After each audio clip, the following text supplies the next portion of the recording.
Nelson Chamisa has a few words to share. Listen up. Missed opportunities can be heartbreaking. But what if we could turn things around?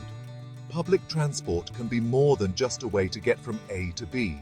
It can be a source of national pride. Look at Japan's bullet trains, connecting Osaka to Tokyo in record time.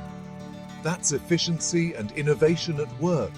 But here in Zimbabwe, we've missed out on these opportunities. Our beautiful country has everything it needs to soar, except the leadership to make it happen. Imagine safe, cheap, and efficient public transport that makes every commute a pleasure.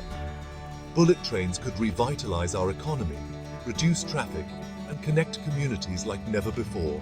Zimbabwe is ready for a new dawn. We have the potential. We just need the vision. Let's demand better. Let's dream bigger.